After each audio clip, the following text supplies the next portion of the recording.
we wait for that. So it's preparing. Oh my goodness, the organization is not. Let's stop it.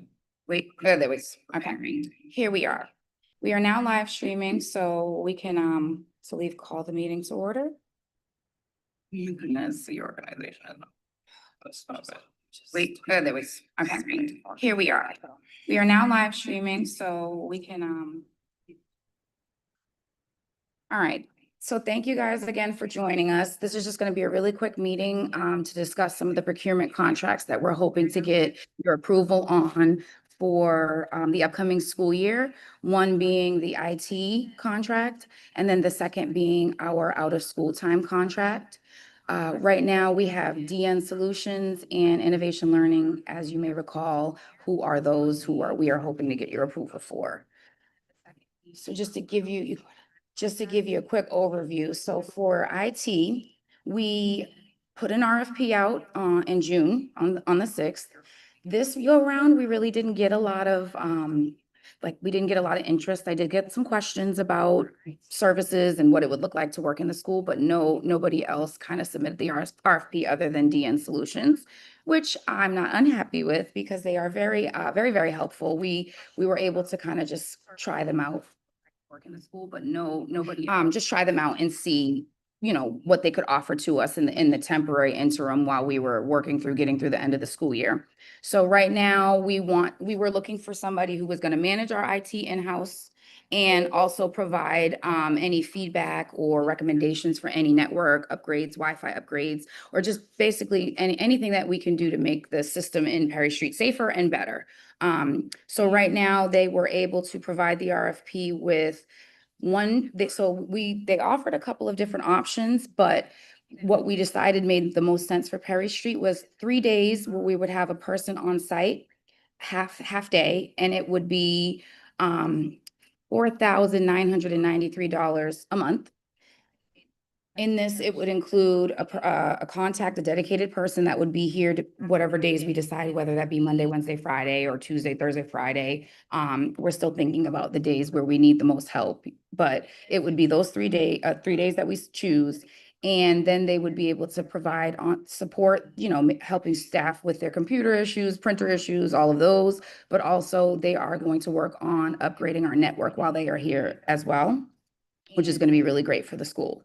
Additionally, they also are going to offer any infrastructure procurement partnerships. So they're able to find the retailers, find the services, find the devices if we need any, and get it to us at a discounted rate. So that is, for the whole school, for the whole year, I would say it is about $60,000 what we would cost for the annual support, plus whatever the infrastructure upgrades would cost, depending on what their recommendations are, which could cost up to $250,000, but we're hoping we won't reach that ceiling at all. But they are working in like little pockets right now to kind of make those recommendations for us. So that's for IT. You can go on to the next slide. And then for the out-of-school time provider, Innovation Learning, you may recall last year we voted on Innovation Learning to be our out-of-school time provider, but we had to put a pause on it because of the licensing issue. We are now currently licensed, so we're able to move forward with Innovation Learning as our partner, hopefully, because they're going to still offer the same services. They were the best at the time, and our license is in partnership with them. We have a MOU for 1 year. In terms of cost, it would be zero cost to Perry Street. The cost would actually come in 3 different tiers to families. So what it would be is tier 1 would be if a family they don't qualify for a voucher, or they haven't applied for one or don't want to apply for one. They would pay $200 a month for aftercare for dismissal 3:30 to 6:30 p.m., Monday through Friday.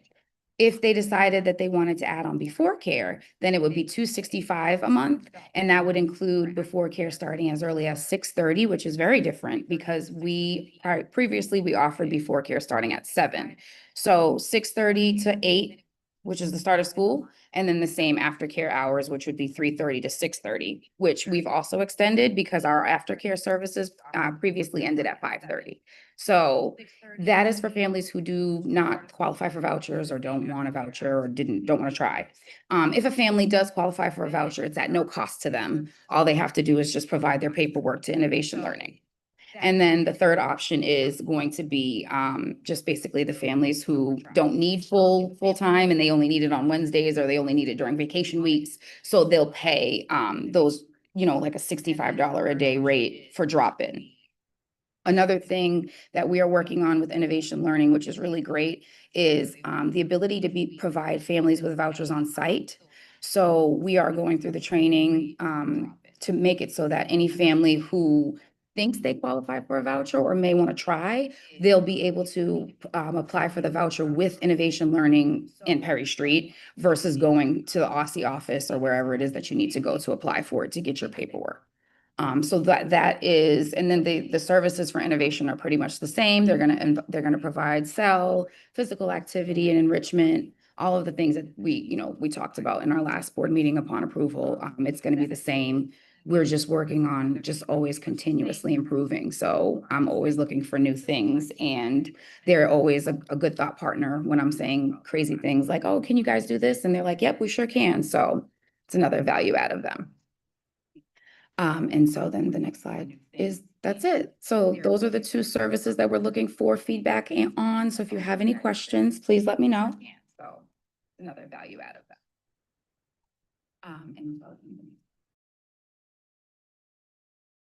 I did have a question about the DNS solutions.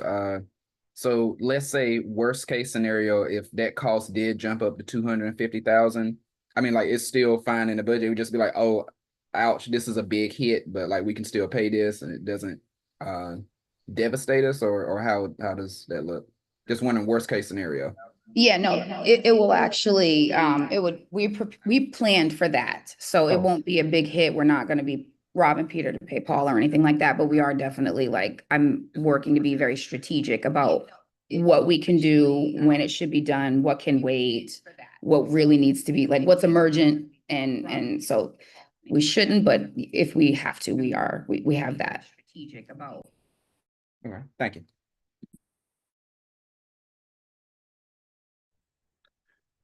Another question about the DNS, is that 250K for just the materials, or is that 250K inclusive of all services and everything else? All services. It could be if I have to buy a new server or wires or just them getting all the materials delivered, all of that. So that would include everything. Okay. So that number, just for context, is aligned to what the budget number we have in the budget. So it's based on what will show up in terms of infrastructure needs, which we just don't know yet. It may be less at the end of the year, and likely it's going to be less, but we put that in as a buffer, quite frankly, for any unexpected costs that may be associated. Okay. Okay. So what we know for sure is the monthly cost for support. What we don't know is if the firewall needs to be replaced. And so that's where that buffer number comes in, and that's already a plug number in the budget. Do we have a sense of why we probably didn't get any additional people bidding for the contract? I don't know. Maybe they weren't interested. I'm not sure. I couldn't tell you. I did have questions, but it wasn't. I never received the submissions. I mean, do we know if it's unusual for? I have a quick response, only because I work in IT and that's what I do for a living. Just looking at what you guys are putting out there, trying to get someone to come in 3 days a week at that price point is going to be hard, especially if you have to make sure you have, if that person calls out, you still need another support person. It just doesn't look like something that is worthwhile. And that's probably why you didn't get that many responses. I think the other part of this is DNS this was is doing actually a the lot of price the that charters. the DN offered to us too. So, but I mean, that totally makes sense because IT's time is very, very, very valuable. Yeah. I think the other thing is DNS is doing a lot of charter schools right now in DC, and so they're very much kind of have a market advantage here. And so they tend to respond to the IT RFPs because they know what they're getting into. I will say my fear is that, you know, having worked in government and government procurement for a long time, is that we put out a low bid that a certain company was prepared to meet, but they're going to, if the cost is going to jump, uh, whether it is consistent a need for additional resources, like, well, we didn't know, so we're going to do this, or it's going to be additional services that they didn't provide that we need that they could have anticipated, but we didn't know, or it's going to be just that they're expecting, for them, it's not worth it if they're not doing the huge upgrades that, you know, we're having to do on a annual or maybe every other year basis. It just, I think we might be setting ourselves up for increased IT, and we don't even know it by not having a larger number dedicated for that contract. Yeah, I think just for context, Hassan, and those are all really good points. So the number is what they came out with to us. When we did the RFP, it was an open RFP, so we didn't set a price tag. They are in a large number of DC charter schools. I've worked with them at a number of schools. I can tell you at other schools, their services and costs have been consistent over time and over years. So that's just not been their MO. So I'd be surprised if we saw something similar to what you're describing, but certainly that does happen. They have just spent a lot of time on charter school markets right now. Okay. I've also chatted with them a couple of times about some of the things that, like, you know, when they did their analysis, when they came in and did a walkthrough, and I'm very, very upfront with them about what it is. Like, please tell me how much you think this is going to cost me. And I'll give them a number. I'll be like, is this going to be over $1 million? And they're like, no, no, no. Is it going to be over 300,000? And they're like, no, no, no, nowhere near that. So, what I do like is that they are willing to work with us to like incrementally, fix what needs to be fixed right now, and then just kind of like build upon that where we're not hitting that threshold. Is the contract intended to be time and materials or firm fixed price, particularly for the network? I mean, not the network upgrades, but the desk side support. To Hassan's question about scope creep and budget creep, It's fixed price. Thank That you. part is fixed priced. The desk side support, the 60K. Yeah, the 60K is fixed price 3 days a week at a set price for the whole year. And the network upgrades? That's what we won't know because that's just a question of when. One of the things they're going to do is a technology audit to help us understand when do these infrastructure changes need to happen in terms of upgrading things like servers and firewalls. So that's why we really have a plug number in there right now. But we'll be asking them for a more concrete plan once they're able to get access to everything.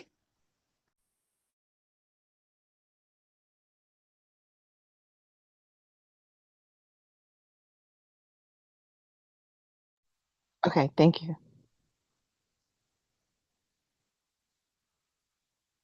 Any other questions?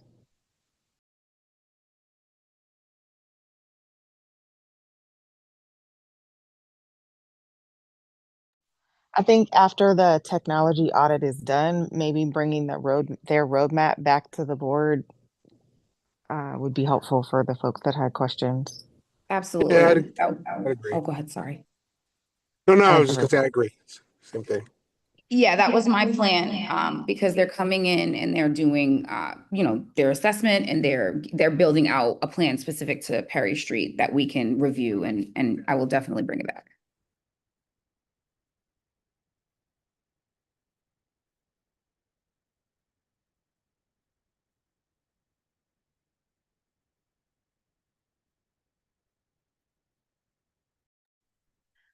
Okay, are there any other questions?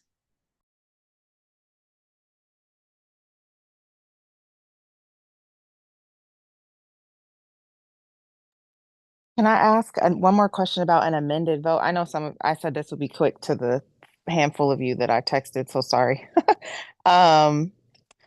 Is there a way to today vote on the desk side support and inclusive of the technology audit, and then vote again when we see the work? Because it seems like there's some hesitation and some questions around scope of the network upgrades for the value, lack of competition around it, et cetera. We could do that. We could vote for the monthly contract and then bring back to the board the cost proposal once we have that for the infrastructure. Okay. Thanks. That's really helpful. If no additional questions, we'll call for a motion voting on DNS for desk side support for the school year.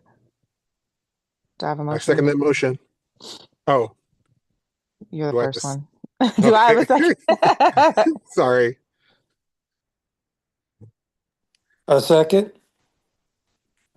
Thanks, Bruce. All in favor? Aye. Aye. Aye. Aye. Any opposed? All right, thank you.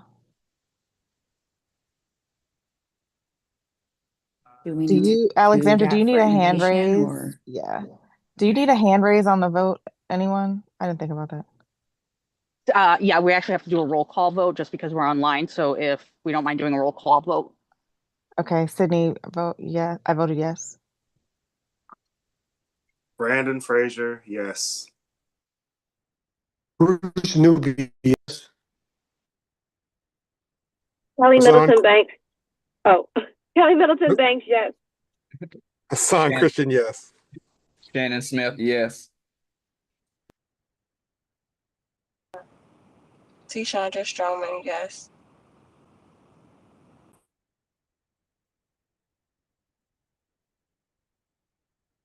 All right, I think that was everyone. Moving to thank you, innovation learning. Call for a motion to vote on innovation learning before and after care for the school year 25-26.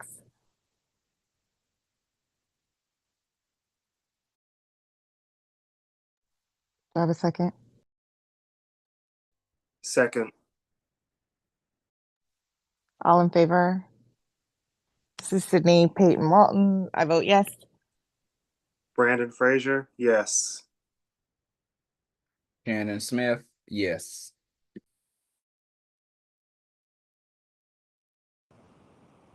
Tishandra Stroman, yes. Hassan Bruce Christian, Newby, yes. I think I heard Hassan and Bruce. Kelly Middleton Banks, yes. All right, folks, I think we are done. Portia, any final comments or questions? No, thank you guys for joining. I appreciate the consideration and the really good questions. Awesome. Okay, well, let's let Mr. Bruce Newby back to his vacation. And Portia, you are off on yours soon. So everyone, please be safe. Have a great rest of your summer. Thank you. Bye.